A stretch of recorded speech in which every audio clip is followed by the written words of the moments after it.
Selamat malam, salam sejahtera.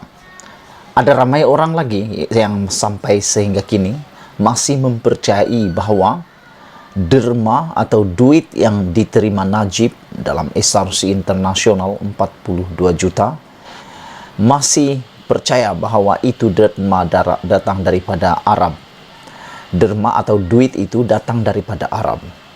Walaupun Mahkamah Tinggi, Rayuan dan Persekutuan telah pun mengesahkan bahawa wang itu tidak dapat dibuktikan datang daripada kerajaan ataupun keluarga di Raja Arab, tetapi masih ramai yang masih cuba menegakkan benang yang basah yang mengatakan bahawa derma itu datang dari Arab. Tapi Mahkamah Rayuan dan Mahkamah Tinggi serta Mahkamah Persekutuan bersetuju bahawa itu adalah seperti satu dongeng yang tidak ada asasnya. Kisah dongeng derma RM 2.6 bilion persoalan malam ini, Zahid dan Najib berkomplot. Saudara penonton sekalian, kita mulakan dengan satu persoalan yang simple. Kenapa Zahid tidak dipanggil sebagai saksi dalam kes SRC internasional bagi menjelaskan pertemuannya dengan pihak penderma dari Arab Saudi? Ini semua kerana Zahid sebelum ini, kalau tak silap pada tahun 2015, pernah mengatakan bahawa dia telah berjumpa, dia telah secara pribadi bertemu dengan wakil keluarga di Raja Arab yang mengaku kononnya menderma RM 2.6 bilion kepada Datuk Seri Najib Tun Razak. Persoalan besar selepas 2015 itu, mengapa Zahid tidak tampil menjadi saksi dalam kes SRC bagi menjelaskan pertemuannya dengan pihak penderma dari Arab tersebut? Ini yang menjadi persoalan besar kepada saya sehingga hari ini. Aku rasa kalau Zahid sendiri memberi penjelasan yang kononnya telah bertemu dengan penderma Arab itu, mungkin Najib bosku tidaklah bermasalah besar seperti sekarang ini. Penonton yang dihormati sekalian, pada 22 hari bulan Ogos 2015, Timbalan Perdana Menteri pada ketika itu, iaitu Datuk Dr. Ahmad Zahid Hamidi, mengesahkan bahawa beliau secara pribadi telah berjumpa dengan wakil keluarga dari Arab Saudi yang mengaku menderma RM 2.6 bilion kepada Datuk Seri Najib Tun Razak. Kita sudah tahu bahawa ini adalah satu penipuan. Berdasarkan keputusan-keputusan Hakim Mahkamah Tinggi, panel 3 Hakim Mahkamah Rayuan dan panel 5 Hakim Mahkamah Persekutuan.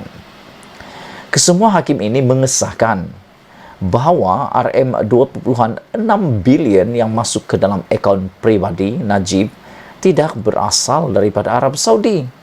Malah ada di antara hakim-hakim melabelkan kisah derma Arab Saudi itu sebagai kisah dongeng.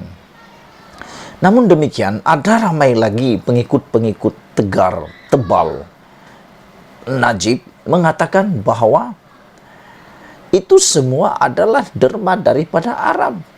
Masih lagi mempercayai kisah dongeng tersebut yang walaupun telah disahkan sebagai satu perkara yang tidak boleh dipercayai oleh Hakim Mahkamah Tinggi, Mahkamah Rayuan dan Mahkamah Persekutuan. Bahkan ada antara hakim telah mengatakan itu kisah dongeng.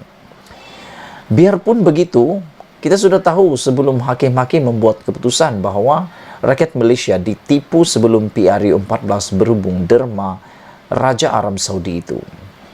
Ini kerana sebelum perbicaraan kes SRC sempat bermula, Najib mengaku kepada Al Jazeera bahawa beliau hanya menganggap RM 2.6 bilion yang masuk ke dalam akaun pribadinya adalah derma Raja Arab Saudi.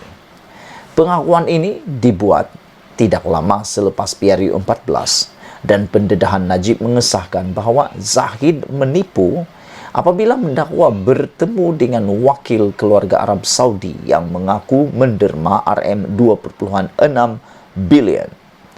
Kenapa Zahid membisu pada ketika itu? Seterusnya, pada 26 hari bulan Oktober 2018, Menteri Luar Arab Saudi Adil Ahmed Al-Jubair mengesahkan bahawa dana RM2.6 bilion yang didakwa merupakan derma Raja Arab Saudi tiada kena-mengena dengan Kerajaan Arab Saudi. Perkara itu dimaklumkan oleh Menteri Luar Malaysia pada ketika itu, Datuk Saifuddin Abdullah, selepas menerima kunjungan Adil di Wisma Putra di Putrajaya. Dalam pertemuan itu, saudara penonton sekalian, Saifuddin berkata bahawa beliau, iaitu Adil, menyatakan bahawa derma RM2.6 bilion tidak ada kena-mengena dengan Kerajaan Arab Saudi. Kenapa Zahid berdiam diri? Dan saya turut tertanya-tanya, kenapa Zahid tidak dipanggil sebagai saksi dalam kes SRC Internasional bagi menjelaskan pertemuannya dengan pihak penderma dari Arab Saudi?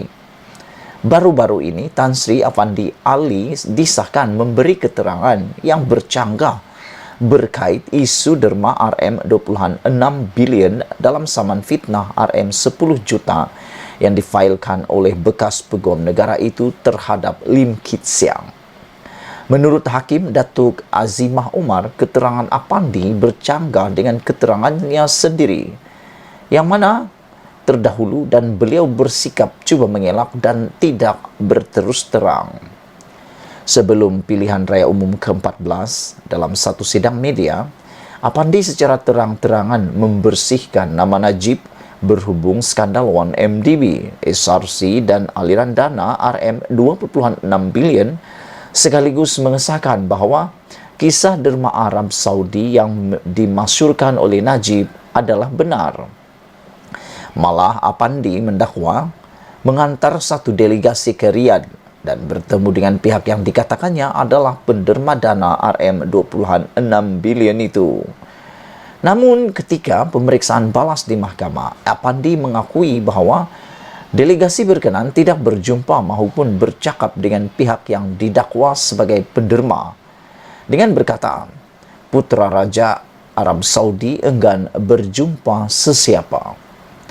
Pengakuan ini sudah cukup untuk membuktikan bahawa Afandi tidak berterus terang dalam sidang medianya pada 2016 dan mungkin dicalonkan sebagai peguam negara oleh Najib untuk cuba membersihkan nama bekas Perdana Menteri itu di kaca mata rakyat.